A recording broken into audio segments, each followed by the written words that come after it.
SEP Fanfic Readings presents Aurelian by BittyBlueEyes.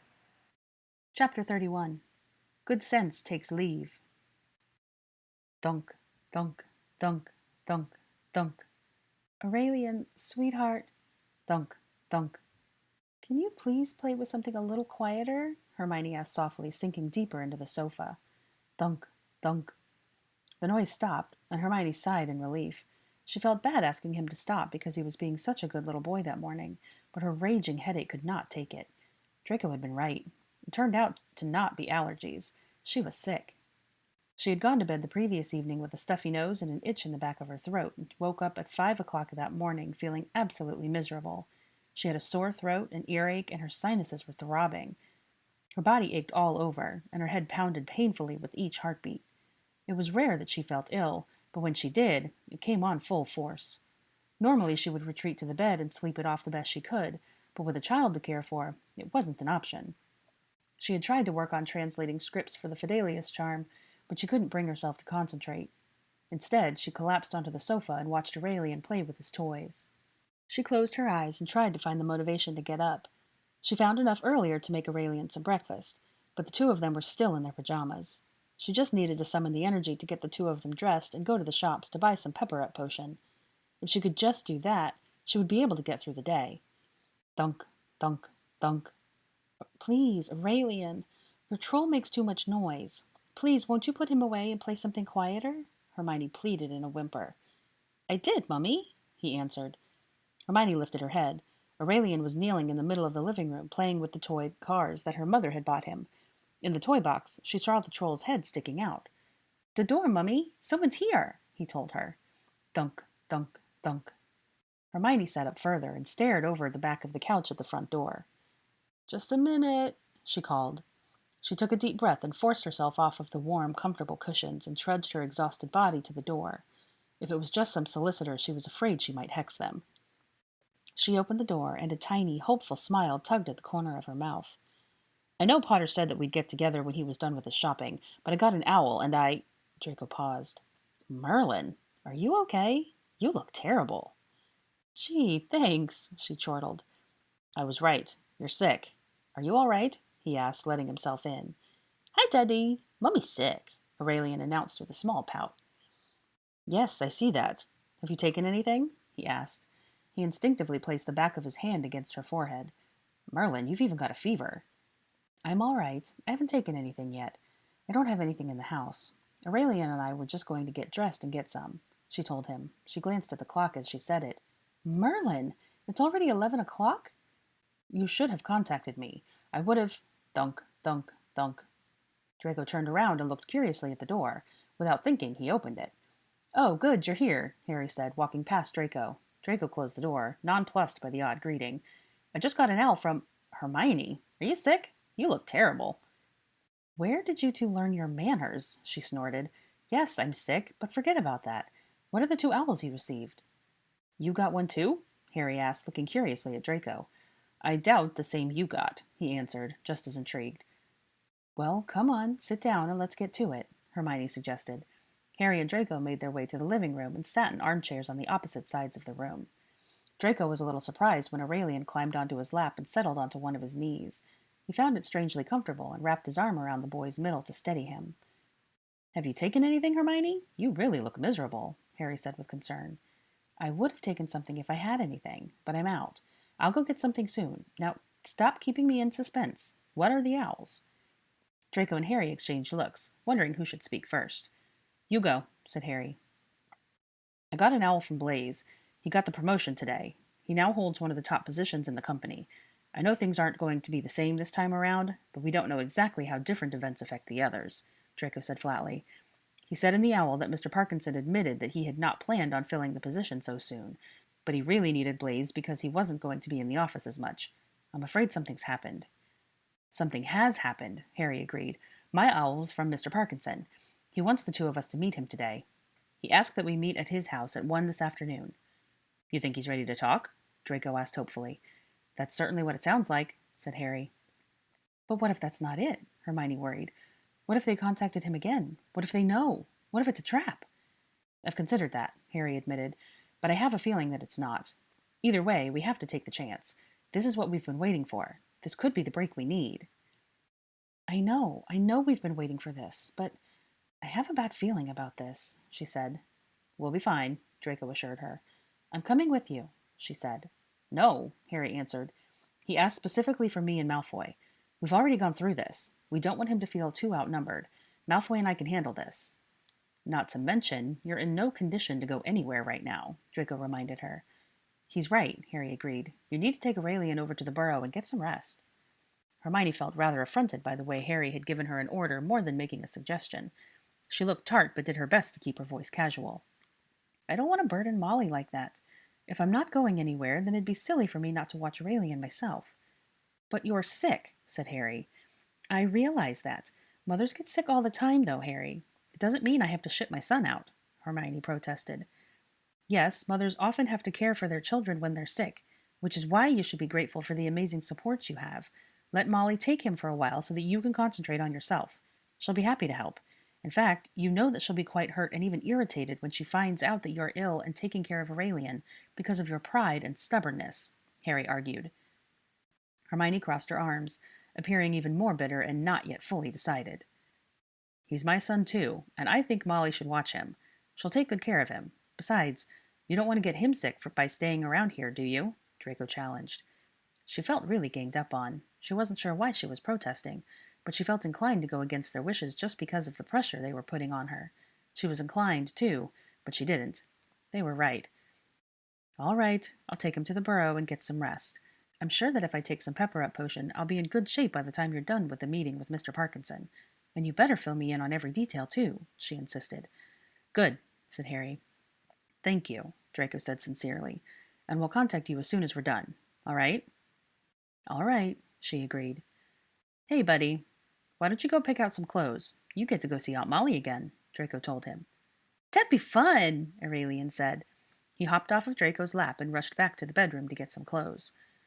Okay, well, I'm going to get going for now, Harry announced.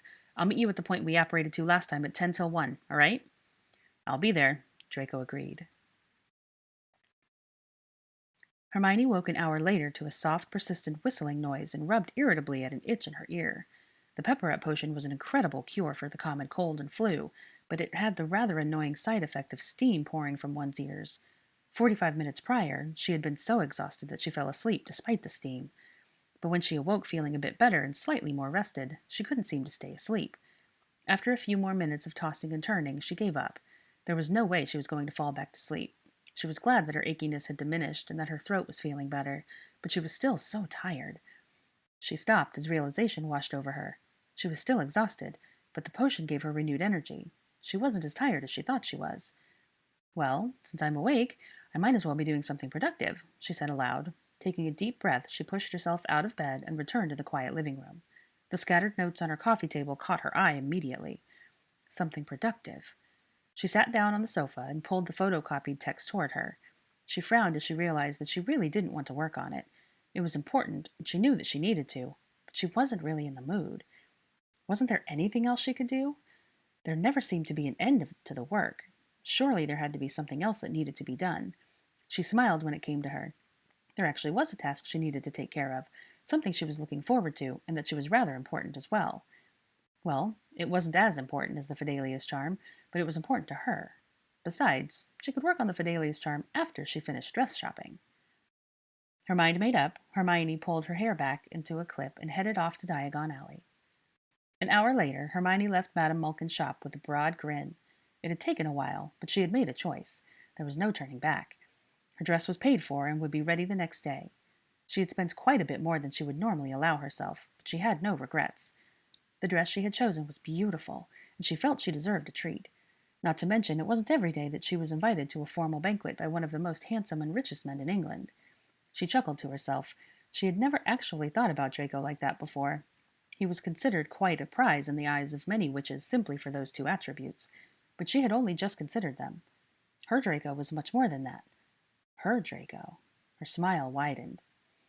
She was shaken from her thoughts by the vibration in her purse and the tune that accompanied it. She stepped to the side of the alley and answered her phone. Hello? Hermione, it's Ron. Yes, I realize, she chuckled. What's up?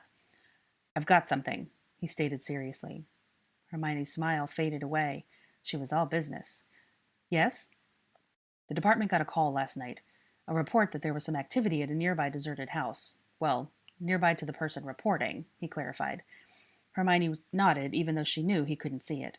I went with the squad this morning to check it out. I did my research before we left, though.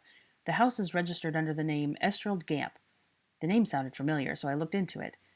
Estrald Sybil Gamp was her name at birth, but she later became Sybil Lestrange, the mother of Rodolphus and Rabastin Lestrange. Merlin, why didn't we know about this place sooner? She asked. Because we weren't looking for property listed under their mother's maiden name, he answered, already understanding that she knew the answer. It looks like it was the house they were born in. They hadn't stayed there long, as it is quite well known that they were raised in Durham. It looks like Rabastin lived there for a few years when he became an adult, but other than that, it's been empty. And their mother's been dead for nearly 25 years, and the deed is still in her name? She asked incredulously. Well, things slip through the cracks sometimes, Ron shrugged. Anyway, what did you find? She asked, her heart thrumming. Nothing, Ron said, not hiding his apparent disappointment. It was completely empty. Not a single piece of furniture or scrap of paper in the place. That's not to say there's nothing there, though. That's why I'm calling you. I have a gut feeling that something is there. You haven't told anyone on the squad about your suspicions, have you? She asked. Of course not, he replied. None of them would know what to do or look for anyway. You, on the other hand, have the amazing ability to find things people don't want to be found. Thank you, Ron. I'll head over there now, she told him. Where is it? A hill on the far north side of Harvey's Bend. But you guys be careful, yeah? We checked the place out and didn't find any wards or other defenses, but that doesn't mean that they're not there. Don't worry, Ron, and thanks. Of course. Take care, and let me know what you find, he quickly added. Will do. Hermione closed her phone and slipped it into her purse. She couldn't believe that the building was there this whole time and they hadn't looked at it. They knew that the other homes of the Lestranges had owned had been burned to the ground as revenge by some of their victims. Something like this could be a break that they'd all hoped for. She looked down at her watch. Harry and Draco were only just then arriving at the Parkinsons' home. She nibbled her lip and looked around anxiously. She knew she shouldn't be considering it, but she was. Before she could change her mind, she apparated to the village of Harvey's Bend. When her body felt firm in its new surroundings, Hermione's stomach clenched with anxiety. She stood on an old country dirt road on the outskirts of the small village. Throughout her 2 years working for the Department of Magical Law Enforcement, she had become well acquainted with the small wizarding villages scattered around the country, and Harvey's Bend was no exception. When Ron had told her the location, she thought she knew exactly where she'd find it. Her feet moved without conscious effort as she walked up the dirt road with purpose. She was anxious, but also swelled with excitement and anticipation. This was big. A home that belonged to the Lestranges had been used only the night before. It could have been them. Which is why you shouldn't be going alone, a voice in her head warned. Yes, but it was important, and she was already there. Besides, she wasn't going to linger. She would look properly when Harry and Draco were with her. She was only going to set up her monitoring spell, and it was a spell that should not wait. It should have been placed weeks ago. Had it been, they would have known exactly who was coming and going on that property and the exact times they came and went. No, it couldn't wait any longer. She would set the monitoring spell immediately. Her pace quickened, and she walked further. The tip of the dark roof in the distance came into view over the crest of the hill. Her heart began hammering as more of it appeared with each step up the relatively steep incline. The path was certainly never meant for cars or even a horse-pulled carriage. This property was most certainly one that belonged to wizards. It wasn't until the ground leveled back out that she got a full view of the property. The land was flat and bare. The grass surrounding it was overgrown, but brown, brittle, and thirsty as it baked under the intense summer sun. Hermione, too, was starting to feel the effects of the heat after the energy she spent in walking up the steep hill. Her eyes focused intently on the area. She knew she was being impulsive, but she would not be careless. The yard was bare and was obviously clear of any immediate threats, but just beyond the circle of dying grass was a thick tree line that surrounded 2/3 of the property.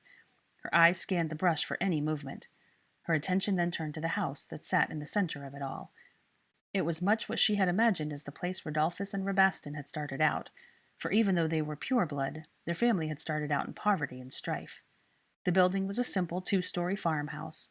It actually reminded her a bit of the burrow in the way that it looked worn and tilted slightly. The Lestrange house, however, held no warmth like the burrow. It looked sad, drafty, old, and barren.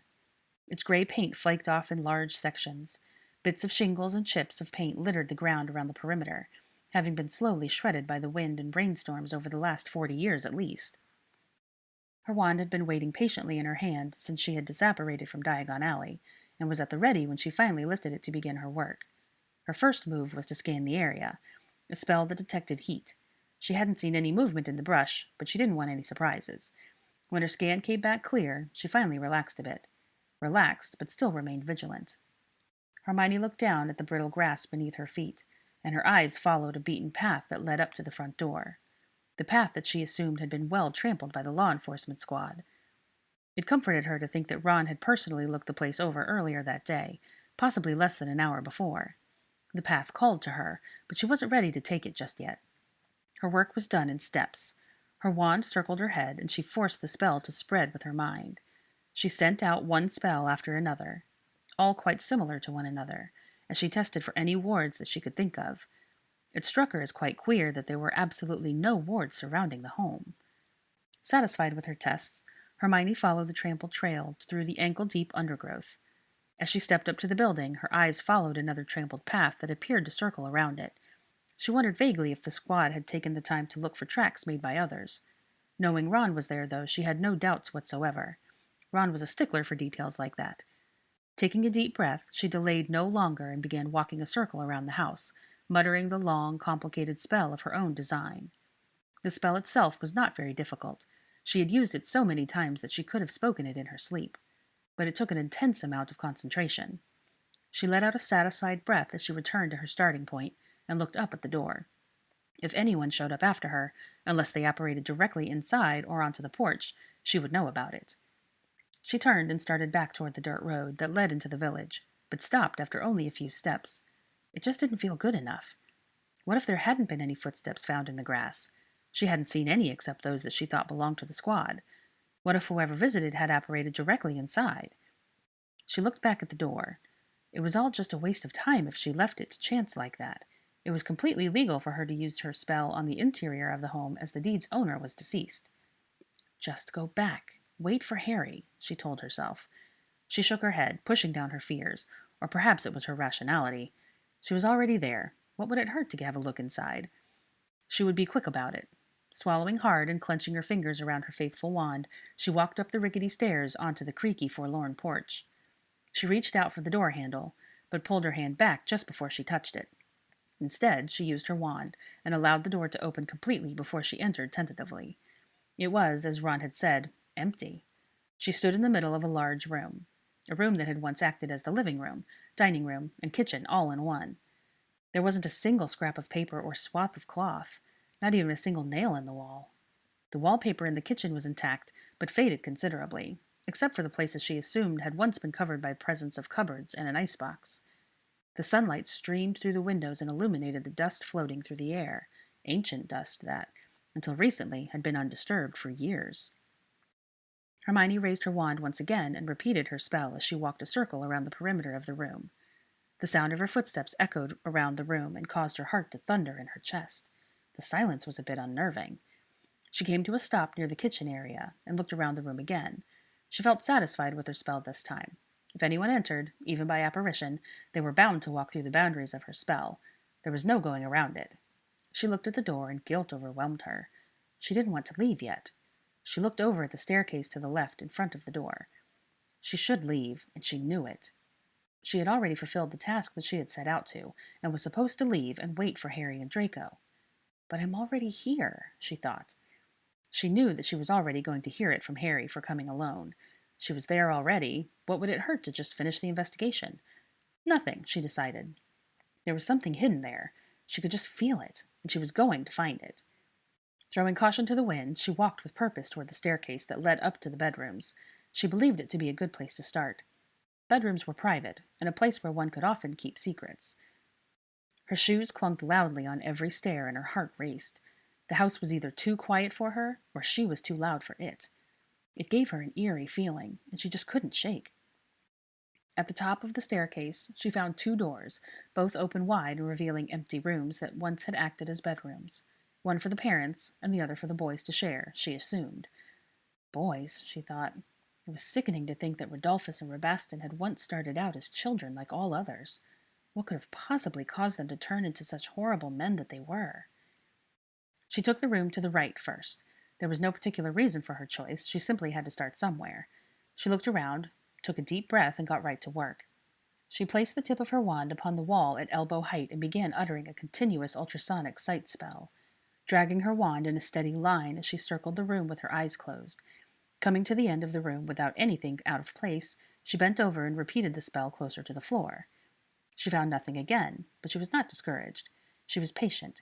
She had confidence in her spell and also in her gut instinct that told her there was something to be found. It was a game, a treasure hunt, and she was going to win.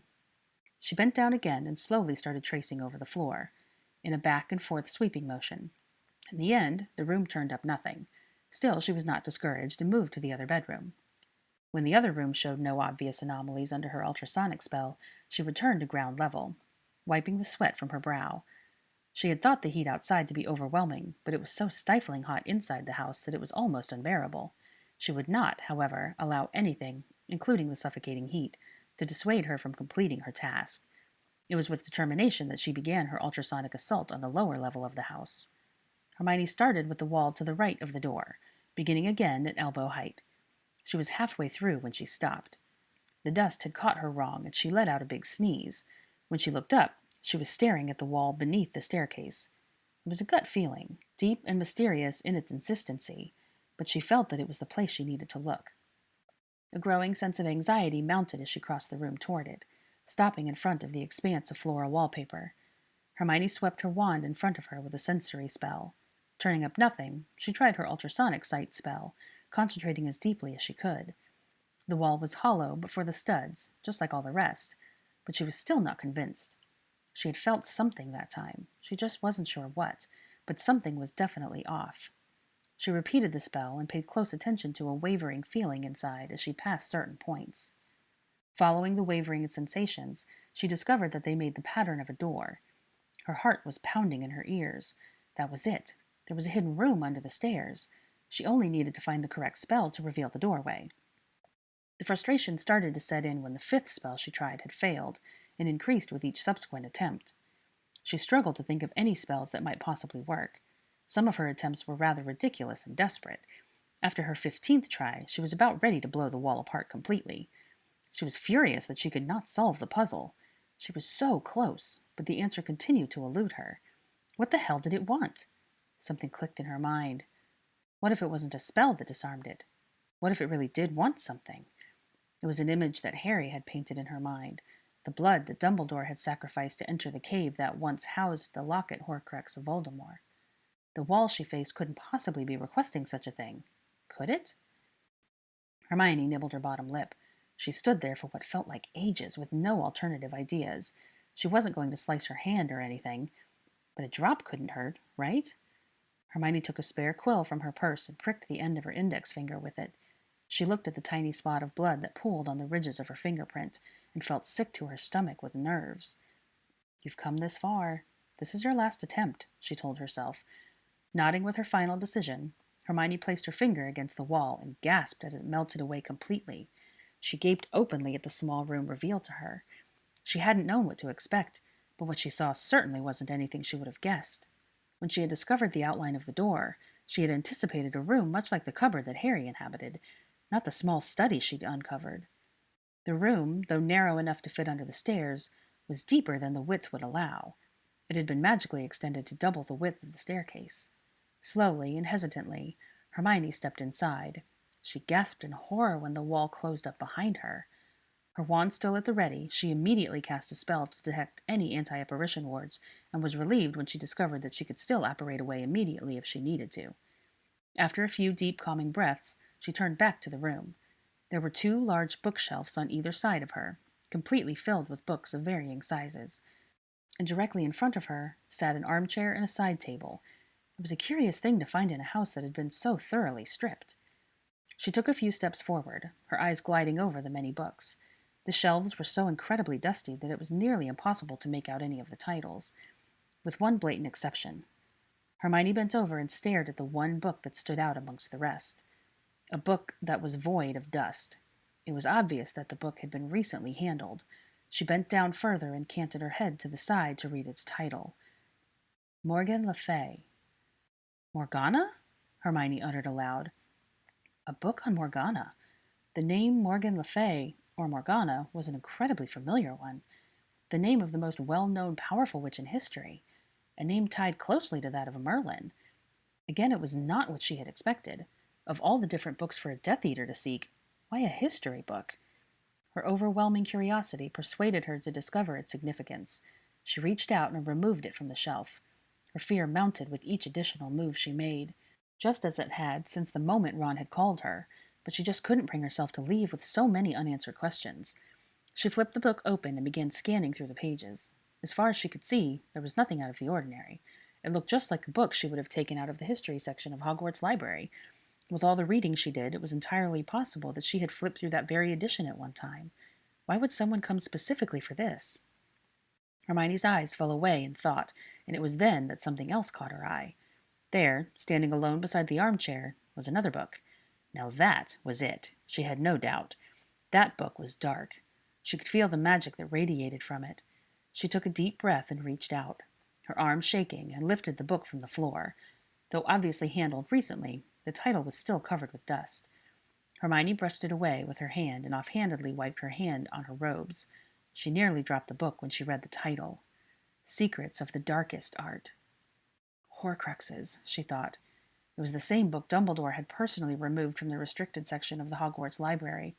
It wasn't the same exact copy, but the same title for certain. It was a name she would never forget. That was what they were looking for. It was the secret hiding away in the Forgotten House. It was the secret to Bellatrix's return. Hermione realized then that her hands were shaking uncontrollably. Now that she had found it, what was she to do with it? There were so many options, she realized, but the prominent one, the one that came first, the option burning inside of her, was to drop the book and run away immediately. It made her physically ill just holding it. There was power in those pages, a power that she had felt before and never wished to feel again. She could almost feel the weight of Voldemort's locket, Horcrux, around her neck just thinking about it. She imagined the hands that had held the evil book felt stained by them. She put the book down on the side table and stared at it nervously. Despite her urge to leave, she was determined to investigate further. Hermione closed her eyes to steel herself before opening the front cover. There were no names or personal markings, so she continued. She grabbed the pages in her right hand and gently flipped through them with her thumb, allowing the book to fall open to the place the last owner had referenced most frequently. The heading of the section blared up at her. Rebirth. Her eyes followed the chapters listed in that section. Starting anew, rebirth from the womb, returning to one's child form, returning to one's previous form, claiming the body of another. Chills ran down Hermione's spine as she turned to the chapter on returning to one's previous form. Bile rose in her throat at the illustration of the man rising from a cauldron. She turned to the next page and her eyes widened. There, just between the pages, was a folded piece of parchment that read, "My dearest Rodolphus, or pureblood friend." That was the note that she, Harry, and Draco had discussed. It had to be the instructions on how to resurrect her. The parchment just inches from her fingers was handwritten by the witch they longed to destroy. Swallowing hard, she reached out to open it. Hermione shrieked with fright and then agony as fiery serpent leapt from the parchment and wrapped around her bare arm, instantly burning her flesh. She ripped her hand away from the parchment and slammed the book shut. The flames disappeared from her skin, but the damage had been done.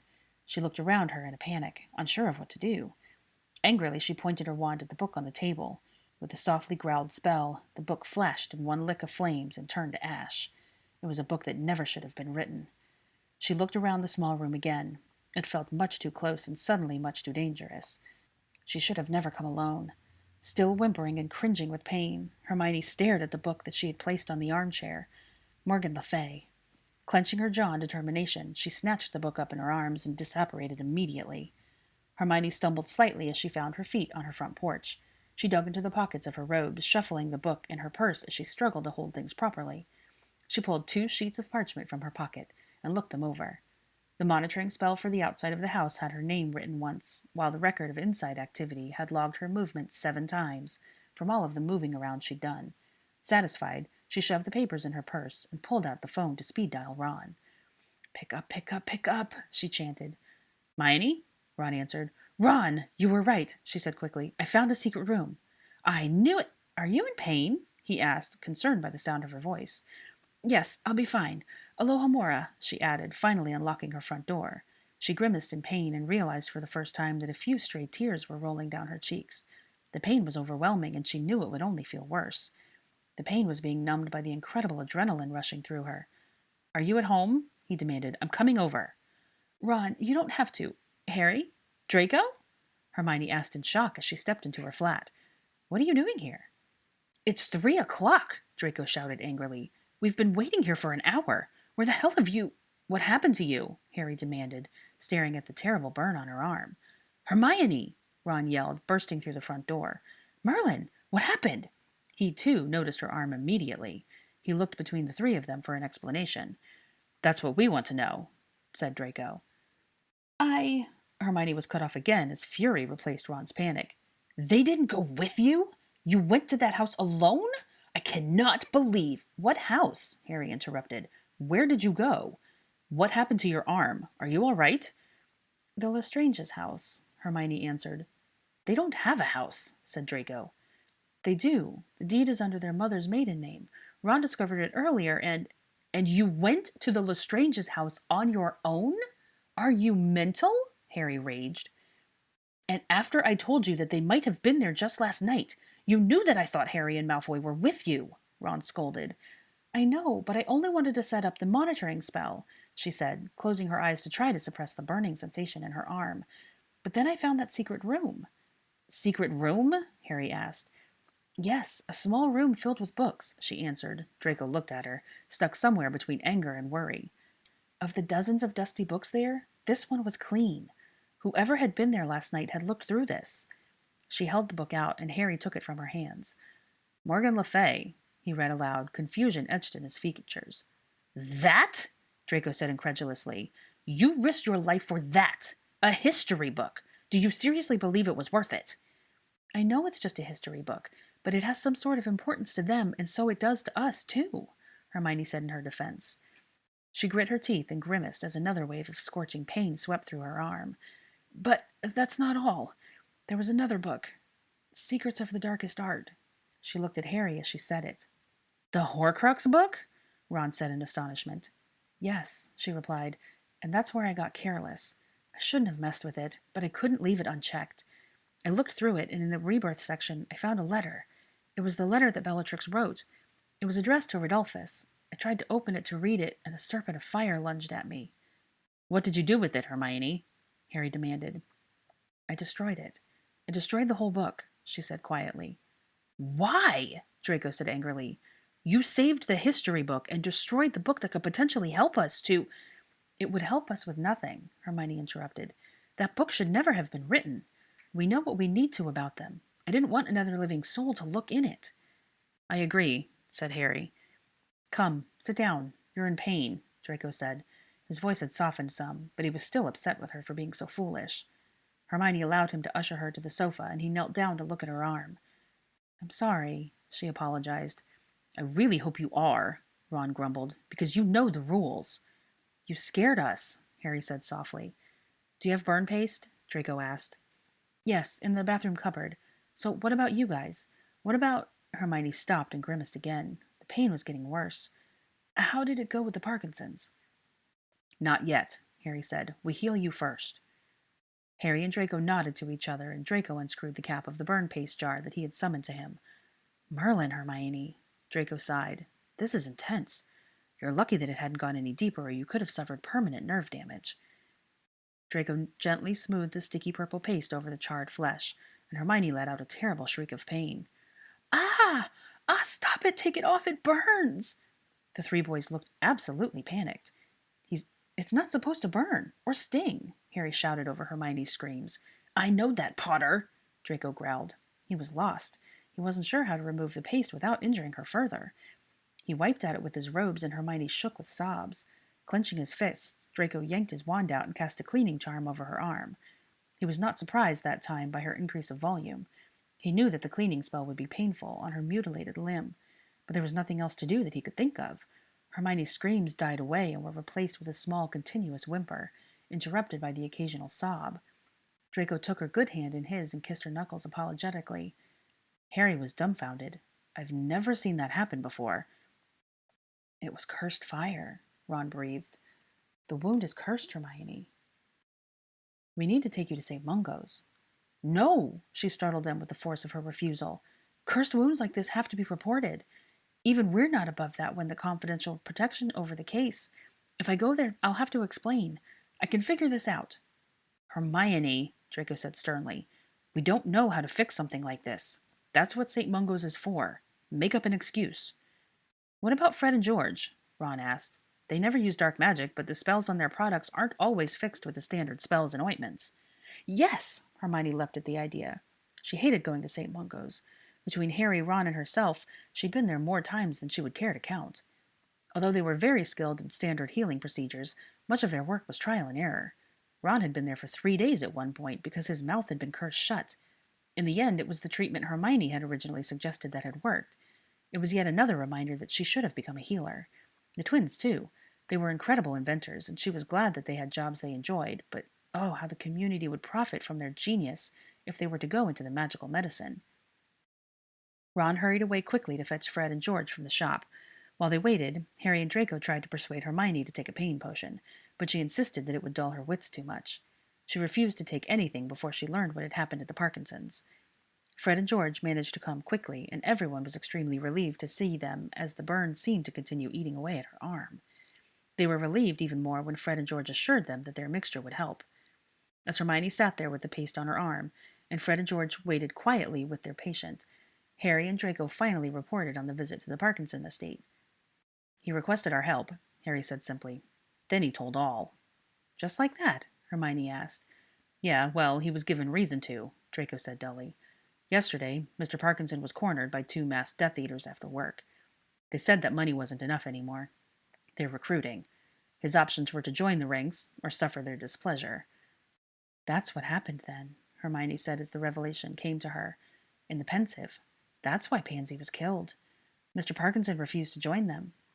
That's what we think, said Harry. I know Mr. Parkinson well, said Draco. He would never join the Death Eaters. What did he say then? How was he first contacted? Ron asked. A little over 4 months ago, he received an anonymous blackmail letter and he ignored it. That's when his owl was killed. Rabaston and Rodolphus visited him personally at his home and told him his options, Harry relayed. He's received an owl every 3 to 4 weeks since then, asking for the same amount at the same drop point. He didn't know what else to do. He was afraid he was being watched. I checked his property, though. There were no spells monitoring him, Hermione reminded them. That doesn't mean that there couldn't have been any other way. And how was he to know that, anyway? Said Draco. Yes, I suppose.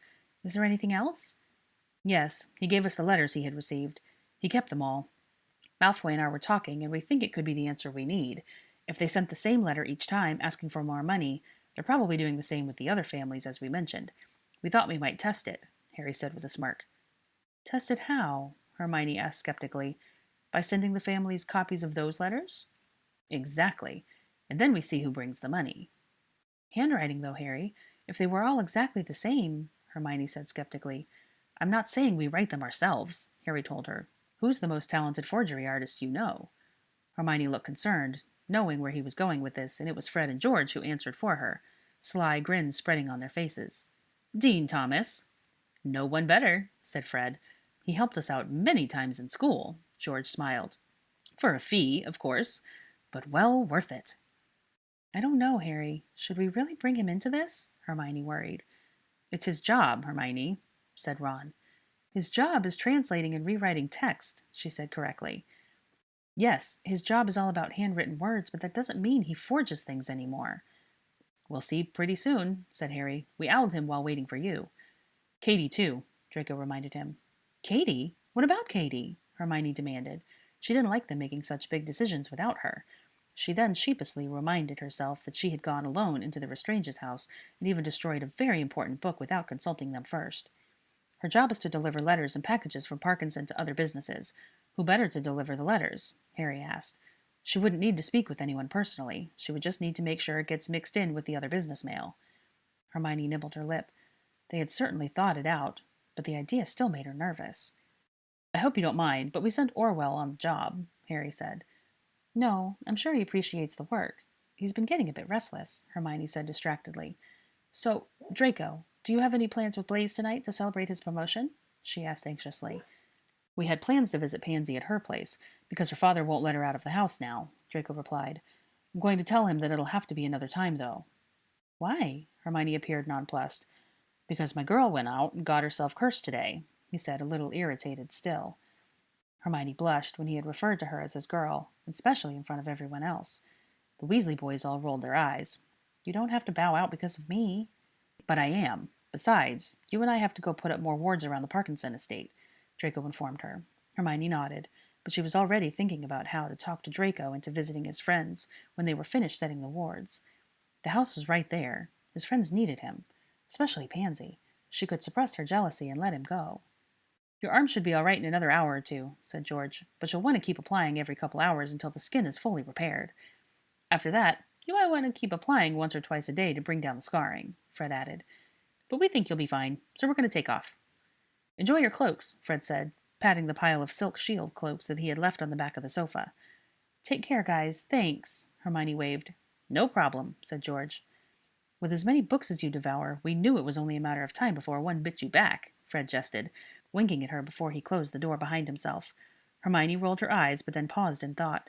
She really was lucky she hadn't come away with worse.